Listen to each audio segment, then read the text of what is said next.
Speculating on the health of Melania Trump, CNN is doing this, and a lot of the drive-bys are. You know what's amazing about it? They've announced that she had kidney surgery, a benign mass was removed, and they've said all is well.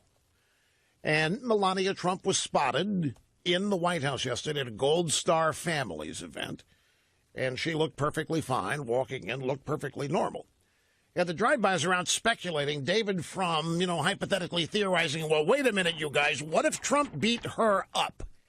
That's on federal property. Does he have the right? Can he get away with beating up his own wife simply because he runs the executive branch? These guys are trying to have this intellectual argument over whether or not Trump can be subpoenaed, whether he can be pardoned, pardon himself, or what have you. That was Rush Limbaugh earlier today. It is so sick out there, pointing out how corrupt your media is. Here with reaction. A brand new book just out today. I have read it. It's amazing.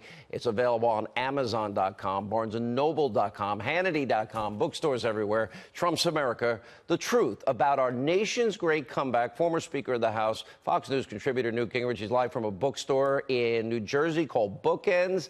Okay, that's a pretty good backdrop for your release of your new book. Understanding Trump was a runaway best hit. It's 501 days in, and you go through what is a massive America comeback. The media never reports it. Why? Well, because I think, as you pointed out earlier in the show, there is a psychosis of hostility coming from election night and getting worse. And then Trump, frankly, I think intensifies it because he tweets every morning, and they wake up every morning and they go, oh, my God, he's still president. And you end up with the kind of sickening stuff you just had cited from David Frum. All you have to do to understand how sick this is and the nasty things said about Melania is put in the word Michelle Obama. And imagine had anybody in that 8-year period said the vile things and made the suggestions that have been made recently. And it tells you the pathology that is sweeping through the American news media and the American entertainment culture. This is our first lady. Melania deserves better than that. Oh, yeah. These people are disgusting. These people now have lost their minds. You said it happened at 10 o'clock, and I'm stealing your line, a mass psychosis that continues to today. I listened earlier, and I thought, I thought, I think that was my line originally. No, I totally stole it, but I've given you credit enough that people know that's true. Here's, I think, an important point, though.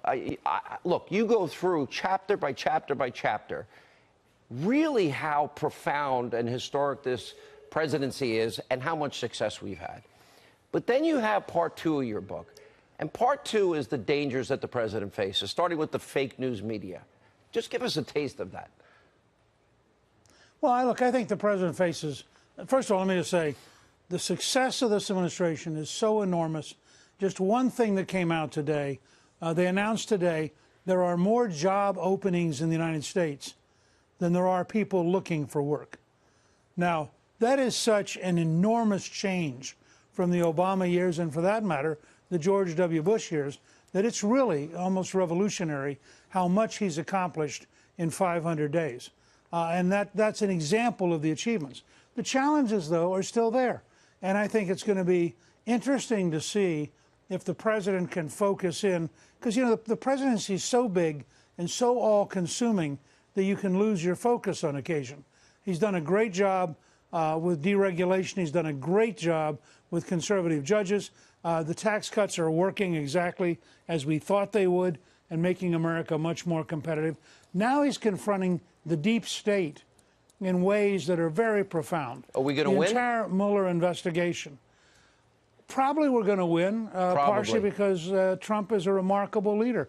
But we should not underestimate whether it's the bureaucracy, for example, and the interest groups in the space program who would like to avoid the kind of changes that Trump and Pence want, or it's the bureaucracy in the Pentagon who would like to spend all the money on the old things that make them happy, or it is the Justice Department bureaucracy, which, as you pointed out in the last segment, is desperately trying to avoid the truth.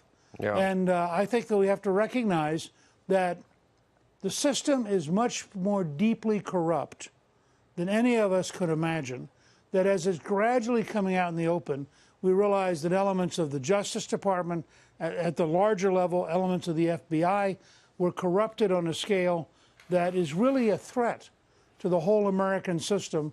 Where is the civil libertarians? Where are the left? Where's the media in the biggest abuse of power corruption scandal in our lifetime? You know, I look at what's going on here, and we know what the conclusion should be with the Inspector General's report. We're supposed to get it in March, then April, then May. Now it's, they're going to release it on a summer Friday heading into the summit between Kim Jong-un and President Trump as a means of burying it. You know, 2 weeks, Rod Rosenstein and company have had opportunities to try and get the Inspector General to soften the blow, make changes, claim that we need redactions in the name of national security. The whole system is corrupt. Well, yeah, but the one thing I think where I don't exactly share your worry, this report is going to be so big and going to be so devastating, it's impossible. Why do you have faith in that? Because we know Hillary committed crimes, felonies, obstructed justice, and the investigation was rigged. We've known that for a while. Right. And if you watch, the #2 man in the FBI is now under criminal referral. The #1 man in the FBI is clearly going to be under criminal referral. All of these things are gradually coming out, and the American system is grinding away despite itself, despite the fact that we have an unbelievably weak attorney general. We have a deputy attorney general who is the deep state and who I think is totally unreliable. And you have basically a witch hunt led by Robert Mueller, which has brought in anti-Trump activist lawyers, some of whom have terrible records of prosecutorial abuse. All of those things are out there. But I'm just, maybe because I'm a naive optimist, I really do believe the American system works over time. I think had Hillary won, the level of corruption would have been unbelievable. Otherwise, we're Venezuela. There's not any middle ground here in this. I want to just say that your book, Trump's America, it is the definitive book that explains the president's incredible success in 500 days and real challenges that the president faces from the deep state and the media and elsewhere. Mr. Speaker, congrats on the book. Amazon.com, Hannity.com, BarnesandNoble.com, and bookstores everywhere. It's a great book. You'll love it.